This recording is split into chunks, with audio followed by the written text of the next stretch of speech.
Assalamualaikum warahmatullahi wabarakatuh. Apa kabar semuanya? Semoga dalam keadaan baik-baik saja.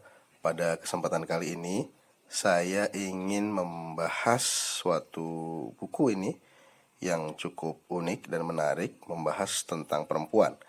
Ya, seperti yang Anda lihat di video, bukunya berjudul Perempuan-Perempuan Perkasa di Jawa abad ke-18 sampai 19.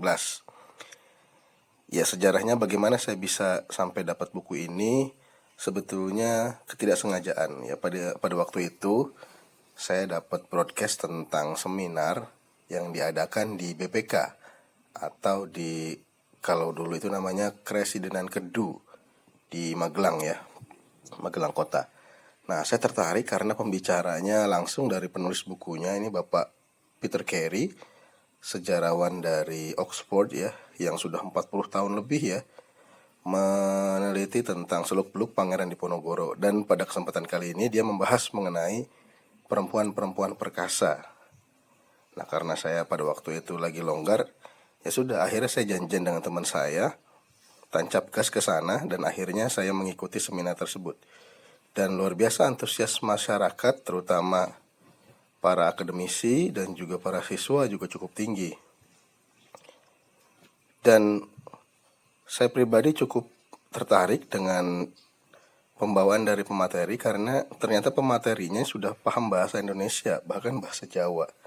Ya wajar juga sih karena sudah 40 tahun ya meneliti di Indonesia, jadi dia sudah sangat paham seluk-beluk kebudayaan Indonesia. Ya, ini bukunya membahas tentang lebih ke mentalitas perempuan ya. Ternyata perempuan-perempuan yang digambarkan saat ini kan lemah, kemudian dinomorduakan, terdiskriminasi. Ternyata di masa itu pada abad ke-18 sampai 19, berdasarkan penelitian dia lewat karya sastra, babat, ternyata perempuan-perempuan yang ditampilkan itu luar biasa, memiliki pengaruh yang sangat besar dalam bidang politik, kemudian dalam bidang sosial, bahkan bisnis ya, memiliki peran yang sangat besar. Ya, ini buku dicetak udah 2 kali ya, Maret 2016, Februari 2017. Dan saya mengikuti acara ini, seminarnya itu kalau saya tidak salah tahun 2018. Nah, jadi memang bukunya membahas mengenai potret perempuan dalam sastra kolonial, kemudian dalam wayang, kemudian pengaruhnya juga, dan juga dia lebih khusus memotret tentang Sri Kandi atau perempuan awal abad 19, yaitu Raden Ayu, Yodokusumo, dan Nyai Serang. Bagi saya pribadi ini cukup menarik bukunya karena memotret sisi lain ya dari perempuan yang seringkali dianggap lemah.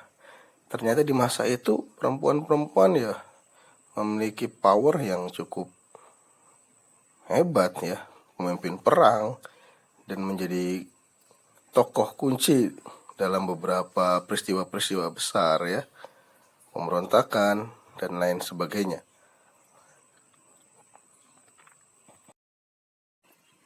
Oke, sekali lagi kita akan bahas siapa ini penulisnya. Penulisnya adalah Bapak Peter Carey ya, sejarawan Oxford. Yang tadi saya sudah katakan dia meneliti tentang seluk-beluk Pangeran Diponegoro dan kebudayaan Jawa kurang lebih 40 tahun, dari tahun 70-an ya, sampai sudah jadi expert ya tentang Pangeran Diponegoro. Jadi bukunya sudah banyak. Jadi dia membahas tentang perang Jawa ya. Perang Jawa ini ya perang tentang ini, pergolakan ya, perlawanan Pangeran Diponegoro dari tahun 1825 sampai dengan 1830 yang terkenal itu, di mana akibat dari perang itu Belanda sampai mengalami kerugian ya, kas negaranya habis. Nah, ini kan kemudian cikal bakal kebijakan tanam paksa di kemudian harinya. Ya, intinya dia mengatakan bahwasanya perempuan memiliki peran yang cukup penting dalam kehidupan masyarakat di Jawa pada tahun-tahun tersebut ya. Meskipun dia mengatakan sejarah perempuan di Indonesia ini masih sangat kurang, Tapi dia sudah berusaha memotret, dia sudah berusaha meneliti tentang gambaran perempuan, di mana ada sedikit perbedaan. Dulu perempuan digambarkan sangat, tanda kutip, sangar ya. Tapi kemudian terdegradasi menjadi kaum yang tersubordinasi oleh kaum laki-laki. Nah, ini juga dia ambil sejarah ketika ditarik ya dari peristiwa fenomena ketika Presiden Jokowi melantik banyak kaum perempuan yang diikutsertakan dalam pejabat di KPK. Nah, sehingga ini memotret kembali ternyata memang perempuan-perempuan itu bukan hanya sebagai konco wiking atau teman di kamar ya, tapi juga memiliki peran yang strategis dalam mengambil keputusan-keputusan penting. Dan di bukunya ini banyak sekali ya ilustrasi-ilustrasi ya, berupa ya wayang ya. Ini tergambar siapa ini? Gambar Dewi Woro Sumbadra. Banyak sekali ini sketsa-sketsa atau gambar-gambar yang termuat dalam bukunya. Bukunya ini nggak terlalu tebal ya, paling sekitar 100 halaman lebih ya. Nah, ini juga potret tentang bagaimana utusan keraton Yogyakarta kemudian mengirim sesaji ya kepada Nyi Roro Kidul. Nah, ini perempuan yang mengendarai kuda lengkap dengan peralatan perangnya ya.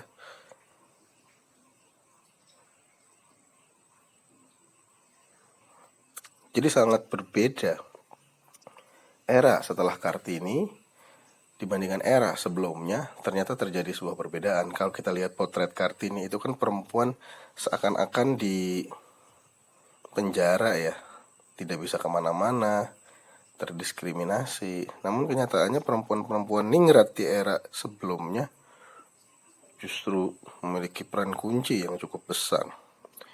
Nah, dia membahas masalah itu. Nah, sebabnya kira-kira apa?